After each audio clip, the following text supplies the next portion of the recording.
क्या ईडी बिना वारंट के घर में घुस सकती है? क्या वो कैश और ज्वेलरी तुरंत सीज कर सकती है? इस वीडियो में हम आपको ईडी के लीगल पावर्स, सर्च और सीजर रूल्स और आपके राइट्स डिटेल में समझाएंगे। और एक केस के बारे में बताएंगे जो अभी दिल्ली में हुआ, उसमें ईडी की रेड हुई। आइए जानते हैं उस केस के बारे में। ये जो केस हुआ ये दिल्ली में हुआ। इसमें दिल्ली के घर में ईडी की रेड पड़ी और उसमें उस घर में से 5 करोड़ का कैश और 8 करोड़ की ज्वेलरी को सीज किया गया। और जो सस्पेक्ट है उसे prevention of money laundering act 2002 के तहत गिरफ्तार कर लिया गया है। और अगर हम देखें तो हम किसी को गिल्टी नहीं कह रहे हैं, सिर्फ लॉ से आपको ये चीजें समझा रहे हैं और अभी इन्वेस्टिगेशन चल रही है इस चीज की। एक इम्पॉर्टेंट केस लॉ की बात करें तो ये है Sarla Gupta versus Directorate of Enforcement. ये 2025 में आया था।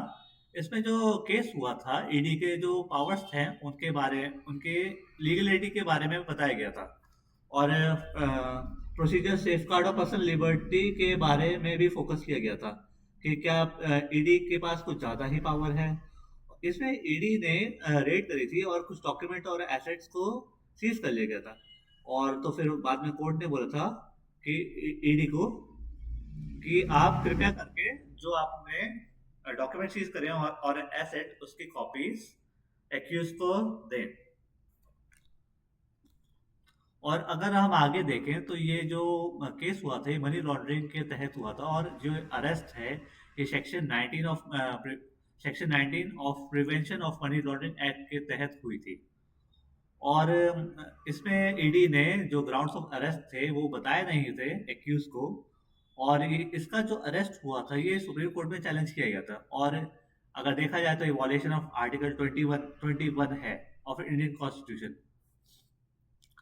फिर अगर देखा जाए आगे तो ये grounds of arrest must be clearly effective. ये बताया गया था कि सुप्रीम कोर्ट ने ये बोला था कि जो आप ग्राउंड्स जो अरेस्ट के हैं वो कृपया करके बताएं एक्यूज को कि आपने किस बेसिस पे उसको गिरफ्तार किया गया है। और तो यहाँ पे ईडी के जो पावर्स थे वो जुडिशियल रिव्यू में आ गए थे और इसके ऊपर उनको अच्छी तरीके से फटकार लगाई गई थी। और अगर देखा जाए तो एक बैलेंस होना चाहिए एक इन्वेस्टिगेशन और पर्सनल लिबर्टी में। आगे हम जानते हैं कि ईडी क्या चीज है। ईडी की फुल फॉर्म है एनफोर्समेंट डायरेक्टरेट। ये मिनिस्ट्री ऑफ फाइनेंस के अंडर वर्क करती है। ये एक सेंट्रल इन्वेस्टिगेशन एजेंसी है। और ये कोई भी फाइनेंस के हिसाब से कुछ क्राइम होता है उसको ये देखती है। इसमें आगे जैसे मनी लॉन्ड्रिंग हो गया। मनी लॉन्ड्रिंग अगर देखे हम कि क्या होता है। मनी लॉन्ड्रिंग होता है कि आप अपनी इलीगल सोर्स ऑफ मनी है उसको आप छुपा रहे हैं और ये दिखा रहे हैं कि आपने ये लीगली तरीके से कमाया हुआ पैसा है। उदाहरण के लिए करप्शन का जो पैसा होता है वो आपने कमाया और उससे आपने एक प्रॉपर्टी खरीद ली तो वो एक मनी लॉन्ड्रिंग हो गया। तो इसको फिर हम यही बोलेंगे कि इसमें ईडी आ सकती है और देख सकती है। हवाला जो होता है वो भी मनी लॉन्ड्रिंग में यूज होता है। हवाला इस लाइक जो पैसे हैं वो विदाउट बैंक के ट्रांसफर की जाते हैं। इसमें हवाला इसलिए किया जाता है ताकि टैक्स से अवॉइड हो जाए। इससे गवर्नमेंट को बहुत नुकसान होता है। अगर हम हवाला का एक उदाहरण देखें तो एक ए ने एक एजेंट को 1 लाख रुपए दिए। एजेंट ने अपने पार्टनर से कांटेक्ट किया जो दुबई में बैठा है। पार्टनर ने बी को ये पैसा चाहिए। पार्टनर ने बी को 1 लाख रुपए दे दिए तो इसमें कोई बैंक का ट्रांसफर नहीं हुआ है और इससे टैक्स से भी बच गए हैं तो ये हवाला हुआ। ये भी एक इलीगल हो गया।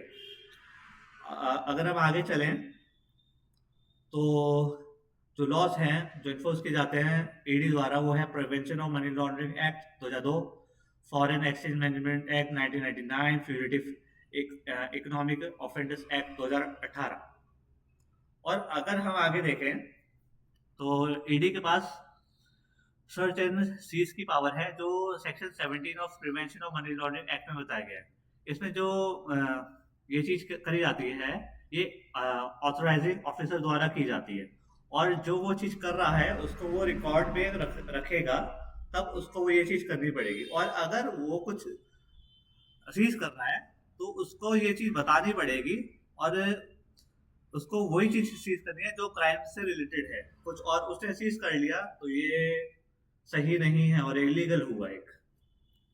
और अगर हम आगे देखते हैं तो पावर ऑफ अरेस्ट भी होता है ईडी के पास, जो section 19 of prevention of money laundering act के अंदर बताया गया है। वो बिना अरेस्ट वारंट के गिरफ्तार कर सकते हैं। बट अगर गिरफ्तार कर रहे हैं तो इंसान को बताना पड़ेगा, एक्यूज को बताना पड़ेगा कि हम आपको किस ग्राउंड पे अरेस्ट कर रहे हैं, और ईडी को उस इंसान को, एक्यूज को कोर्ट के सामने प्रस्तुत करना पड़ेगा विद इन 24 आवर्स।